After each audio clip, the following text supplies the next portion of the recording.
Le débat de la soirée sur France Info avec dans ce studio Florence Portelli. Bonsoir. Bonsoir. Vous êtes vice-présidente sortant du Conseil régional d'Île-de-France, la liste de Valérie Pécresse. Avec nous également Aurore Berger, bonsoir. Vous Vous êtes députée de La République En Marche des Yvelines. Et puis Mathilde Panot, bonsoir. Bonsoir. Députée La France Insoumise du Val-de-Marne. Vous venez d'entendre Jean-Laurent Félicia. C'est bien de ne pas s'allier avec Renaud Muselier pour faire chuter le Rassemblement national ? Écoutez, nous avons pris nos responsabilités en PACA, puisque comme nous avons été exclus des discussions communes qui avaient lieu justement dans ces cadres de liste de gauche, eh bien, nous avons finalement décidé de retirer notre liste. Donc je crois que nous avons déjà pris nos responsabilités sur cette question et que c'est une folie que d'exclure la France Insoumise d'une telle alliance. Enfin, en tout cas, je pense que c'était irresponsable de leur part. Donc après, ils font comme ils le souhaitent dans cette configuration. Et en Île-de-France, qu'est-ce que vous allez faire ? Alors Clémentine Autain l'a dit très clairement, la liste qui arriverait en tête de la gauche, il semblerait que ce soit M. Bayou qui arriverait en tête de la gauche. Il semblerait avec voilà, plus de 13%, si cela se confirme, nous avons dit que nous fusionnerons avec ces listes et que nous avons une chance, effectivement, de faire basculer une région et j'espère bien que nous arriverons à le faire. Mais quand même, je tiens à dire que j'ai bien du mal aujourd'hui à faire des explications politiques sur ce qui est en train de se passer dans notre pays quand on a 70%, donc 2 électeurs sur 3 qui ne se sont pas déplacés, et bien malin qui arrivera à analyser ces résultats à l'aune de cette abstention historique. Et bien notamment de ce gouvernement qui a organisé un fiasco absolument total avec des bulletins qui ont été envoyés par la poste par une société privée qui s'appelle Adrexo et qui pour une fois n'a pas été fait par la poste et avec des manquements dont vous avez toutes et tous entendu parler puisque beaucoup des électeurs n'ont pas reçu du tout ces informations sur les élections. Donc je crois qu'en plus d'une grève civique de l'abstention, on a une organisation vous êtes au courant chaos. Que l'abstention, ça ne date pas d'aujourd'hui. Bien sûr, mais c'est pas nouveau. Enfin, bien sûr que ce n'est pas nouveau l'abstention et nous lançons l'alerte depuis longtemps. Mais aggraver le système en privatisant en plus l'envoi postal, vous admettrez qu'il y a, selon nous, un gros problème sur cette question, d'autant plus que c'est apparemment la boîte privée qui serait responsable des présidentielles. Aurore Berger, c'est une bien mauvaise soirée que passe la République En Marche ce soir. Et cette nouvelle de Jean-Laurent Félicia qui refuse de se rallier à Renaud Muselier et à cette liste à laquelle vous participez, c'est une mauvaise nouvelle sur la mauvaise nouvelle ? Il y a plein de sujets différents. Déjà, je crois que s'il y a 70% d'abstention, c'est pas parce que certains Français n'ont pas reçu dans leur boîte aux lettres les professions de foi des candidats. Qu'il y a eu des dysfonctionnements, il faut les résoudre. Le ministre de l'Intérieur s'est expliqué là-dessus, mais ce serait un peu trop simple de donner ça comme explication qui justifierait que 70% des Français... Non, parce que en fait, ce que vous sous-entendez, ou alors c'est ce que vous dites, et ce serait très grave, ça voudrait dire que vous accusez ce soir le gouvernement, le président de la République, d'avoir volontairement demandé à une société privée de ne pas livrer des professions de foi pour espérer que ça fasse monter l'abstention. Non, mais je dis juste que ça a organisé un si vous dites qu'on a organisé les choses, ça veut dire ça. Ce serait très très grave. Nous sommes dans une démocratie, et dans une démocratie, non, le président de la République, il n'a pas organisé l'abstention, il n'a pas demandé aux gens, ne votez pas. Donc après, je pense que là-dessus... Enfin, vous ne nierez pas qu'il y a des gens qui n'étaient pas au courant des dates de l'élection. Mathilde Panot, on va pas faire tout le débat là-dessus. Aurore Berger. Ensuite, sur ce qui se passe en PACA. Oui. En PACA, nous, on a pris nos responsabilités, ça a suffisamment fait parler, je crois, mais ces responsabilités, elles ont permis ce soir de faire en sorte qu'on n'ait pas Thierry Mariani à plus de 40, 42, 45%, comme les sondages qui d'ailleurs se sont trompés sur quasiment toutes les régions quand même, nous le prédisaient. Ça veut dire qu'on peut faire reculer le Rassemblement national dans notre pays quand on a de la clarté politique. Ça a été le cas en PACA, dans l'alliance que nous avons faite avec Renaud Muselier, et je me félicite de me dire ce soir qu'alors qu'on nous disait depuis des semaines, qu'on ne nous faisait commenter que cela depuis des semaines, est-ce que le Rassemblement national va gagner 1, 2, 3 ou 4 régions, que probablement le Rassemblement national ne soit en capacité d'en gagner aucune dimanche prochain. Ça veut dire qu'il faut que les électeurs continuent à se mobiliser pour faire échec partout au Rassemblement national. Et en PACA, il y a une vraie responsabilité de la gauche. La dernière fois, Christophe Castaner s'est immédiatement désisté. Il a fait le choix de la République, il a fait le choix du Front républicain. Si la gauche refuse de le faire alors qu'ils sont au coude à coude, eh bien, ils auront une grave responsabilité sur ce qui pourrait se passer en PACA. Florence Portelli, vice-présidente du Conseil régional d'Île-de-France, est-ce que le score de Valérie Pécresse est si bon que cela quand vous entendez que toute la gauche entend se rassembler derrière Julien Bayou et que quand on additionne les voix de la gauche, on arrive à un score un peu plus élevé que celui de Valérie Pécresse? Alors ça, c'est un discours que j'ai entendu chez plein de perdants entre deux tours. C'est de croire que des additions pour être contre quelqu'un, ça faisait un programme et ça crée une dynamique. Alors ça ne veut pas dire que c'est gagné. Ça veut dire qu'il faut continuer à se mobiliser. Alors sincèrement, on peut quand même pas lui dénier le fait qu'elle est largement en tête, seule. Très très largement en tête, même par rapport au second qui est très très loin derrière. Je crois que c'est Jordan Bardella et qu'on est quand même, on est quand même à plus de 20 points d'écart. Mais est-ce que vous avez envie de demander à Laurent Saint-Martin de se rallier à Valérie Pécresse? Non, parce qu'en fait, on a toujours été très clair. Valérie Pécresse, elle avait un programme, elle avait une liste. Elle a toujours dit au second tour, on ne va pas se commencer à tripatouiller, à faire des fusions, à virer des gens alors qu'on a fait campagne avec des candidats ou à changer notre projet. Et c'est en cela d'ailleurs qu'on est très différent de ce qui se passe à gauche, parce qu'à gauche, il y a quand même sur des points très majeurs des oppositions importantes. Je l'ai même vu lors de débats, rien que sur la gratuité des transports, qui était la mesure phare d'Audrey Pulvar. Julien Bayou, par exemple, est contre. Et puis, il y a un sujet démocratique avec l'alliance avec la France Insoumise. La France Insoumise qui est devenue vraiment, pour moi, qui est un problème républicain, qui est complotiste. D'ailleurs, même le discours là sur les bulletins de vote envoyés, moi, je trouve ça complètement lunaire. Et nous, c'est pas d'extrême. D'extrême. Mais justement, si vous estimez que la France Insoumise, représentée ce soir par Mathilde Panot, a un virage complotiste, si la gauche s'unit au deuxième tour sans forcément d'accord avec la République En Marche, est-ce que vous ne demandez pas ce soir à ce que la République En Marche, qui atteint péniblement 10,8% des suffrages, se retire, tout simplement pour éviter que la région... Non, moi je trouve qu'en plus c'est méprisant vis-à-vis de ce parti. Moi je suis désolée, on a un programme. Moi, j'appelle surtout des gens à valider ce programme, à être derrière ce projet qui est un beau projet, derrière une candidate que je trouve être une très belle candidate, qui a un bon bilan, parce que derrière ce très très bon score au premier tour, il y a quand même la ratification quelque part d'un bilan. Donc j'appelle plutôt à confirmer l'essai, aller encore plus loin dans cet élan, et j'ai pas à dire à un tel ou un tel de se retirer ou pas. Alors vous ne le dites pas, est-ce que Aurore Berger va le dire? Eh bien, on va le savoir dans 2 minutes, juste après le fil info à 22h20. François Lepage. C'était le dernier rendez-vous électoral avant la présidentielle dans 10 mois. Les Français ont massivement boudé les urnes aujourd'hui pour ce premier tour des régionales et départementales. Moins d'un tiers d'entre eux se sont déplacés. Scrutin qui a globalement profité à la droite et aux sortants. En Ile-de-France, c'est Valérie Pécresse qui arrive très largement en tête ce soir, selon une première tendance d'Ipsos Soprasteria pour France Info. En tout, 6 listes sont en capacité de se maintenir au deuxième tour. Dans les Hauts-de-France, Xavier Bertrand est aussi donné largement en tête. Même chose pour Laurent Wauquiez en Auvergne-Rhône-Alpes. Il salue ce soir d'ailleurs un résultat dépassant toutes les attentes. Puis en Provence-Alpes-Côte d'Azur, la tête de liste du RN, Thierry Mariani, devance légèrement celle du président sortant Renaud Muselier. La liste de gauche de Jean-Laurent Félicia obtient 15% des suffrages. Il décide de se maintenir au second tour. Après l'abandon cette semaine du masque en extérieur, nouvelle étape ce soir, le retour à la nuit d'avant grâce à la baisse des contaminations. Plus de couvre-feu désormais, la fin de 8 mois de contrainte. L'Euro de football, l'Italie termine première du groupe A en battant 1-0 ce soir le Pays de Galles, également qualifié pour les 8e.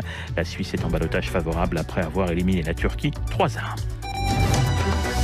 France Info, spéciale élection régionale, Olivier Delagarde.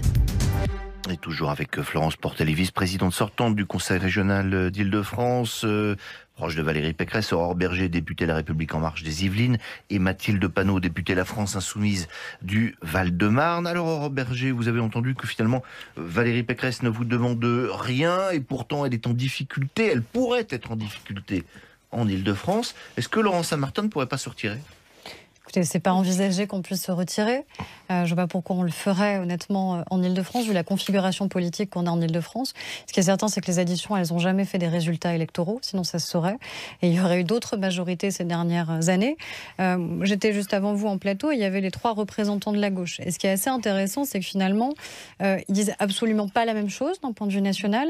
Mais, et encore une fois, moi je le redis, un projet politique, c'est de la clarté politique. Et un projet politique, c'est pas uniquement de faire battre tel ou tel sortant, quel qu'il soit, de gauche comme de droite, ou de faire battre la République En Marche. Il faut de la clarté politique. Et moi, là, je rejoins Florence Portelli sur un point évident. Oui, il y a un problème républicain avec la France Insoumise. Il y a un problème complotiste avec la France Insoumise. Qu'aujourd'hui, le Parti Socialiste accepte de se ranger avec la France Insoumise, derrière la France Insoumise, est un problème pour moi. Je pense que ce sera un problème demain aussi pour le Parti Socialiste en termes de crédibilité.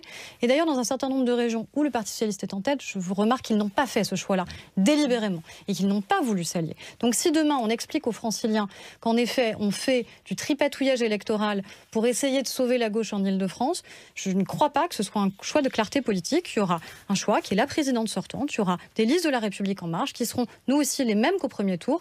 Il y aura le Rassemblement national auquel on a fait quand même ensemble échec dans cette région parce qu'il a reculé par rapport à ce qu'il avait fait il y a 5 ans et alors qu'on nous prédisait des bien meilleurs scores. Et il y aura peut-être une alliance qui, moi, je trouve très acrobatique de la gauche et sur laquelle il va falloir que le Parti socialiste s'interroge. Mathilde Panot, vous êtes un problème pour la gauche? Alors, première chose, pour répondre à la première des choses, c'est les désaccords qu'il y aurait entre les écologistes, la France Insoumise et le Parti Socialiste. Ce n'est pas un mystère. Nous avons effectivement des désaccords très forts au niveau national, notamment sur les questions européennes, mais pas que, mais qui, au niveau régional, ne sont pas si importantes que ça et sur lesquelles cela nous permet de nous retrouver et de faire justement un programme clair notamment sur les questions de partage des richesses, de mobilité pour toutes et tous, de logement social. Bon, sur la gratuité des transports, alors vous êtes pour, nous sommes pour la gratuité des transports, donc nous n'avons aucun problème. Donc c'est la deuxième chose, c'est que je trouve extrêmement méprisant tout le discours qui est tenu sur la France Insoumise et les militants de la France Insoumise qui seraient complotistes. Non, c'est Jean-Luc Mélenchon, ce n'est pas complotiste. Non, ce n'est pas complotiste que de dire qu'il y a beaucoup de gens dans notre pays qui n'ont pas eu l'information dont il était nécessaire pour aller au vote. Vous avez peut-être entendu à certains endroits des bureaux de vote qui ont été fermés. Vous avez peut-être entendu à certains endroits, exactement, notamment à Marseille, mais pas que. Vous avez peut-être entendu... Comment ? Comme quoi, il ne faut pas lire les verts, parce que moi, je suis maire d'une ville. Non, mais j'ai pas eu de problème de bureau de vote. Oui, mais ça, les bureaux de vote, madame, ils sont organisés par les maires. Vous comprenez bien, madame, que ce n'est pas la question. Là, je vous parle de gens qui ont eu soit des difficultés à voter. On a quand même 10 millions de gens non ou mal inscrits dans notre pays. Oui. Depuis 2016, mais les assesseurs, l'État madame, ne fait plus de campagne d'inscription sur les listes électorales. On a bien compris que Eh bien oui, nous disons qu'il y a un problème démocratique. À un moment, il y a une alerte sur la question de l'abstention qui, je suis d'accord, n'est pas liée qu'à cela, bien sûr. Et donc, il faut redonner goût à la politique aux gens. Il faut notamment... Donner goût à la politique, ça vous concerne vous aussi, mais bien sûr, madame. mais c'est pour ça que nous proposons d'autres choses. C'est pour ça que nous proposons notamment la question de la 6e République à la présidentielle. C'est pour ça que nous proposons des droits nouveaux, la reconnaissance du vote blanc et d'autres, le référendum révocatoire, tout ce qui permettrait, vous trouvez qu'à 10%, vous avez donné envie de redonner du pouvoir aux gens. Et je le dis, l'hyper-présidentialisation dans laquelle nous vivons rend parce que Mélenchon, il n'est pas pour l'hyper-présidentialisation, Mélenchon. Non, il est pour la constituante, madame. C'est une manière de sortir par le haut de l'impasse démocratique dans laquelle nous sommes. Très autocrate, Florence Portelli, compte tenu des résultats, même au national, et finalement ces très bons résultats des candidats les Républicains. Vous dites à Aurore Berger, c'est une mauvaise nouvelle. Les Républicains de la droite. Et les droits de la droite. C'est une mauvaise nouvelle pour vous, la droite que vous vouliez hacher menu est de retour? J'ai pas compris, pardon. Est-ce que c'est ça que vous voulez dire à Aurore Berger? Est-ce que la droite est de retour, finalement? Mais pour moi, la droite, elle n'était jamais partie. Donc, si vous voulez, au moins, j'ai appris 2 choses sur France Info. Avec vous, j'ai appris que Valérie Pécresse était peut-être en difficulté, ce qui est quand même un scoop quand on a 20 points d'écart avec le numéro 2. Et j'apprends que la droite est de retour. Je ne savais pas qu'elle était partie. Donc, si vous voulez, quand on regarde quand même les études d'opinion, jamais les idées de droite n'ont été aussi importantes dans ce pays. Donc, moi, je découvre pas le chaud. La droite avait été un peu malmenée ces derniers temps. Elle n'était pas partie, mais elle avait été un peu malmenée. Moi, je vais vous poser la question de Gérard Larcher. C'est quoi les droites? C'est quoi les droites? Parce que c'est une question très complexe. Et je pense en tous les cas que les idées de droite sont très fortes dans ce pays. Ça, c'est quand même des études d'opinion qui me montrent. Et sur les territoires, je reprends la carte des municipales, on ne peut pas dire que la droite est à rougir, le centre est à droite de leur score. Hein. Non. Mais c'est vrai que ces dernières semaines, la droite a été malmenée, notamment, par exemple, à travers les conséquences de l'accord en PACA. Mais ce soir, Gérard Larcher a fait un communiqué où il dit, eh bien finalement, La République En Marche a voulu nationaliser ce scrutin. C'est vrai, il y a eu 15 ministres qui se sont impliqués dans ce scrutin. Est-ce que La République En Marche va en tirer les leçons? Jamais la majorité présidentielle n'avait subi un tel échec. Vous êtes d'accord avec le président du Sénat ? C'est vrai qu'à partir du moment où vous envoyez je ne sais combien de ministres sur le terrain et qu'ils prennent une veste, il faut quand même dire les choses comme elles sont, c'est sûr que c'est un échec. Après, les conséquences qu'ils en tirent, moi je ne veux pas non plus rentrer là-dedans. Je pense qu'un pays il a besoin de stabilité et je refuse de rentrer là-dedans. Je veux rester dans le débat régional, dans le projet et dans cet élan qu'on entend porter, parce que sinon on va être encore face aux gens dans des histoires de petites politiques aériennes. Je pense sincèrement qu'avec le chômage qu'il y a en Ile-de-France, qui est lié à la crise, les difficultés que rencontrent nos entreprises, difficultés même en matière de sécurité, on ne peut pas se permettre ça. Et justement, quand on voit de l'abstention, alors qu'il n'était pas tellement de notre côté, mais il y a quand même une grande abstention, il faut qu'on redonne envie aux gens de croire en la chose publique. Donc, j'ai pas envie de faire du commentaire politicien. Et je vous laisse, je vous laisse le faire parce que vous êtes journaliste et vous serez plus doué que moi pour faire ça. Un petit mot quand même. Quand même, 5 ministres qui se sont impliqués en Ile-de-France et un résultat que je mets face à ces 5 ministres, 10,8%. Ça pose pas un problème? Ça vous pose pas un problème, vous qui êtes numéro 2 de La République En Marche? Et même schéma dans les Hauts-de-France. Alors, vous savez, je pense que chaque majorité présidentielle est confrontée à la même question. Soit les ministres ne sont pas candidats et on dit qu'ils se planquent, soit ils sont candidats et ils prennent le risque.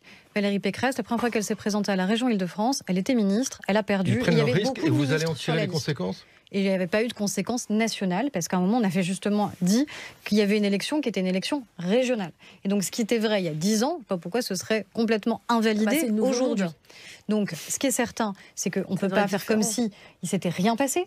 Encore une fois, moi je le dis depuis ce soir, c'est une claque démocratique. C'est une claque démocratique quand il y a 70% des Français qui ne se déplacent pas. Et c'est une claque pour la REM. Et c'est une défaite pour tous. Vous regardez les scores de tout le monde, y compris des sortants, même s'ils sont très élevés, ils sont en net recul en termes de voix, en net recul par rapport à 2015. Tout simplement parce que les gens ne sont pas venus voter. Donc ça veut dire qu'il va falloir tous qu'on l'assume, qu'on en tire des conséquences. Et aussi qu'on assume justement à la fois question institutionnelle, la clarté politique aussi sur les choix qu'on fait et les alliances qu'on fait ou qu'on ne fait pas. Merci à vous trois. Florence Portelli, vice-présidente sortante du Conseil régional d'Île-de-France. Aurore Berger, députée La République En Marche. Mathilde Panot, députée La France Insoumise. Vous écoutez France Info, il est 22h30. France Info, spéciale élection régionale.